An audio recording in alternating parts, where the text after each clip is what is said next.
Hello दोस्तों, आप सभी का स्वागत है हमारे यूट्यूब चैनल कविंदर भैया पर।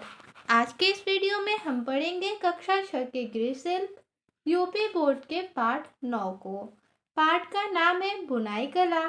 इस पाठ के प्रश्न उत्तर को पढ़ेंगे। देखिए दोस्तों, पहला है वस्तुनिष्ठ प्रश्न। इसमें देखिए 2 कॉलम में दिया हुआ है। इसको देखिए, इसमें क में दिया है 11 या 12 नंबर की सिलाई। ख है सर्दी में, ग है समय तथा धन की बचत और घ है सलाइयाँ। दूसरी तरफ है गर्मियाँ ऊनी वस्त्र पहनते हैं, बुनाई के लिए आवश्यक है, पतले ऊन की बुनाई में प्रयुक्त होती है। और आगे है घर पर बुनाई करने से होती है। इसका सही मिलान करना है, तो चलिए इसका उत्तर देखते हैं। इसका उत्तर होगा क है 11 या 12 नंबर की सिलाई। इसका सही मिलान होगा पतले ऊन की बुनाई में प्रयुक्त होती है। ठीक है, मिलान कर देंगे इसका। ख है सर्दी में।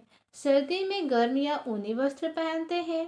समय तथा धन की बचत घर पर बुनाई करने से होती है और सिलाइयाँ बुनाई के लिए आवश्यक है।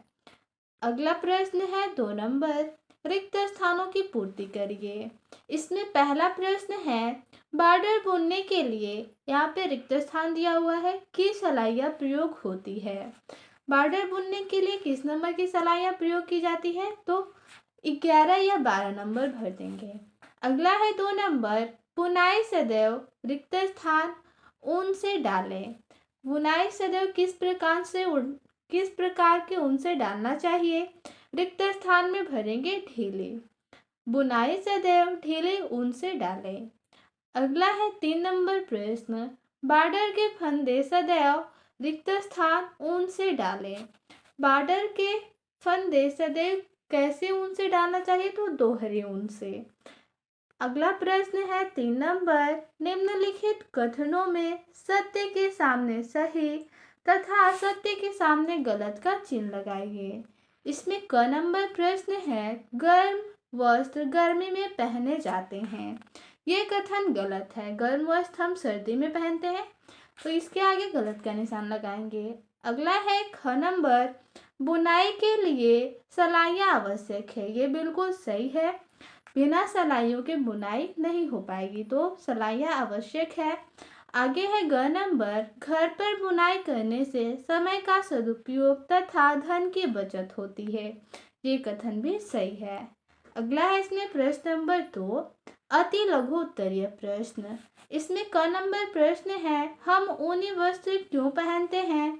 इस प्रश्न का उत्तर होगा ठंड से अपने शरीर की सुरक्षा के लिए हम जाड़े में ऊनी वस्त्र पहनते हैं। अगला है प्रश्न नंबर ख, ऊनी वस्त्र कितने प्रकार से बुने जाते हैं, उनके नाम लिखिए। इसका उत्तर लिखेंगे ऊनी वस्त्र 2 प्रकार से बुने जाते हैं, पहला हाथों द्वारा और दूसरा मशीन द्वारा। अगला प्रश्न है 3 नंबर, लघु उत्तरीय प्रश्न। इसमें है क नंबर, बुनाई कला का क्या अर्थ है। इसका उत्तर होगा कलात्मक ढंग से ऊन के फंदे बनाकर सलाइयों के माध्यम से डिजाइनदार वस्त्र तैयार करना ही बुनाई कला है। अगला है इसमें प्रश्न नंबर ख, स्वयं बुनाई करने से किन्हीं 2 लाभों को लिखिए। स्वयं बुनाई करने से क्या क्या लाभ होते हैं, इसमें केवल 2 लाभ को बताना है। देखिए इसका उत्तर हो जाएगा स्वयं बुनाई करने की 2 लाभ। पहला होगा अपने मनपसंद रंग व डिजाइन के वस्त्र कम दाम में बनाया जा सकता है। दूसरा लाभ, समय का सदुपयोग होता है एवं धन कमाया जा सकता है। अगला है प्रश्न नंबर 4, दीर्घ उत्तरीय प्रश्न। क नंबर प्रश्न है इसमें ऊनी वस्त्र बुनते समय आप कौन कौन सी सावधानियां रखेंगे। इसका उत्तर होगा ऊनी वस्त्र को बुनते समय निम्नलिखित सावधानियां रखेंगे। कौन कौन सी सावधानियां, चलिए देखते हैं। पहली सावधानी, बुनाई के लिए हमेशा अच्छी क्वालिटी की सलाइयाँ इस्तेमाल करें।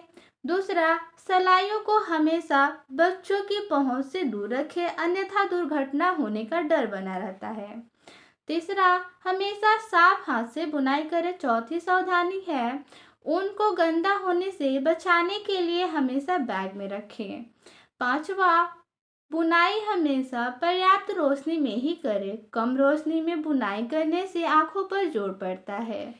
छठवां सावधानी, स्वेटर का बॉर्डर, गले व मुर्दे का बॉर्डर बुनते समय 11 अथवा 12 नंबर की सिलाई प्रयोग में लाएं।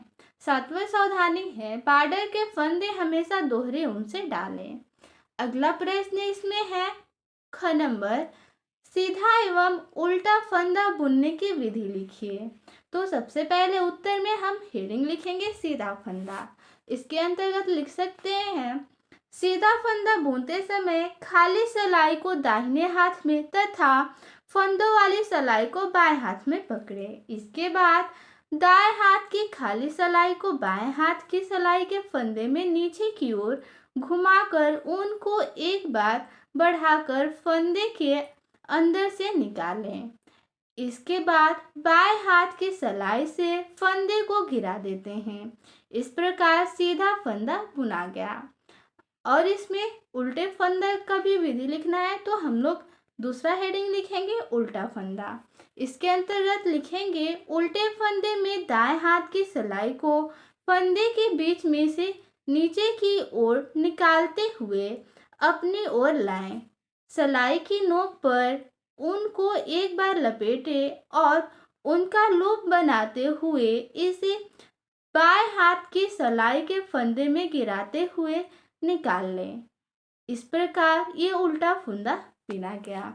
तो इस प्रकार इसमें प्रश्न उत्तर बस इतना ही था। मिलते हैं अगले वीडियो में। धन्यवाद।